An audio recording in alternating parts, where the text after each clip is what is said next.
Hey, this is Tracy Kaywood with Property M.O.B, makers of badass investors. And I hope that I'm making some badass investors out there. All right, I'm going to answer a question that came in from Layson. Layson is in Reedsville. Layson says, how do you get leads? I'm using Bandit signs. Any more suggestions? I think that's what it says. I can't really tell. Anyway, Bandit Signs is a very good source of leads, and it's how I get probably 50%, no, probably 40% of my leads come from Bandit Signs. I also have a website, webuyinjacks.com, that generates leads pretty consistently. Every month I get, several good leads from that website. The website I have to continuously blog, and do blog entries to keep it in the top of the search engines, but does get some good leads from it.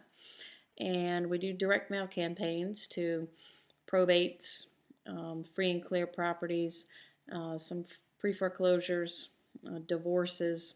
So, we mix up our campaigns depending on our strategy.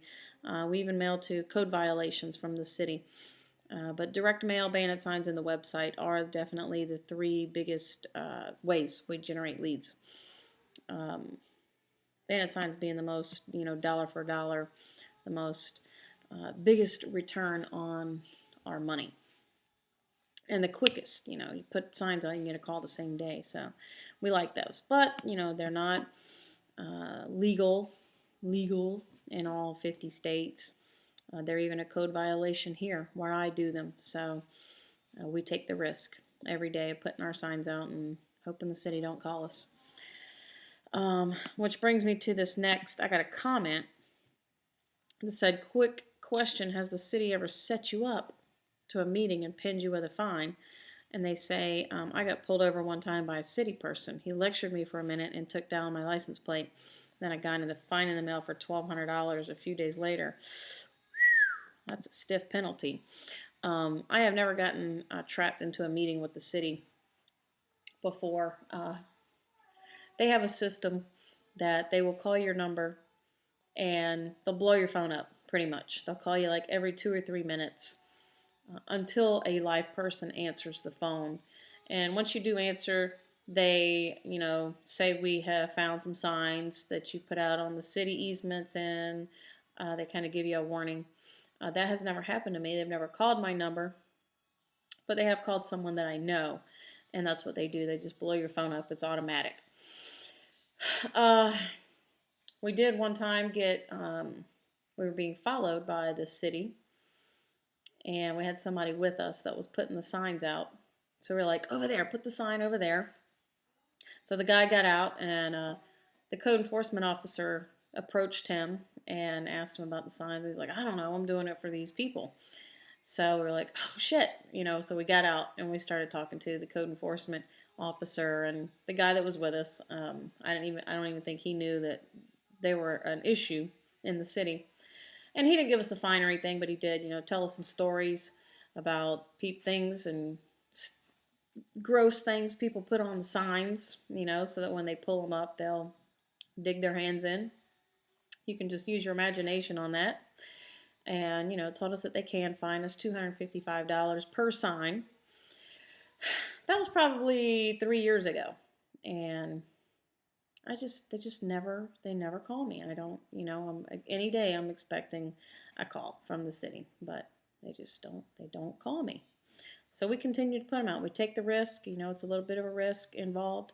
We put them out every day and we continue to generate leads from them. So until something happens and we're put in a position where it's better that we don't put them out, we're going to continue to put the signs out. Some people have a different point of view about that. But, I walk on the gray line sometimes, and actually all the time. So, I'm a little rebellious sometimes, no, all the time. And I put my signs out. So, you can't stop me. Well, somebody can, but anyway. So, it's up to you whether you are willing to take that it's a calculated risk. If they fine me $255, Was it worth it for what I made and, already this year? Probably, probably. Would I go right back out and start putting the signs out again the next day? Probably. No, I'm just kidding. I don't know. I'd probably, lay low for a couple of months, maybe 4 or 5 months before I started again putting them back out. I know that the code enforcement officers do cover a certain territory, so when you become used to putting your signs in a certain area, that same code enforcement officer, he's on your trail, so you got to move around to different areas, which we try to cover the whole city.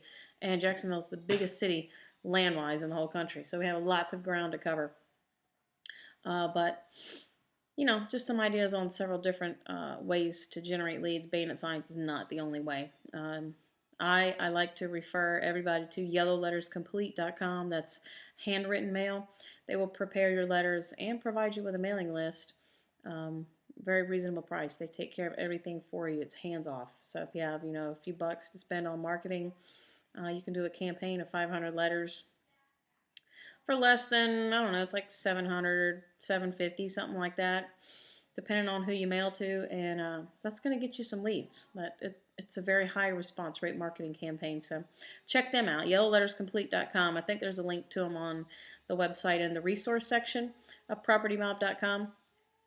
And then use click to mail for your postcards, and there's so many options of how you can generate leads to buy wholesale properties. But hopefully this video helped you get some ideas on how to generate some for yourself. So get out there. Here's what you need to do.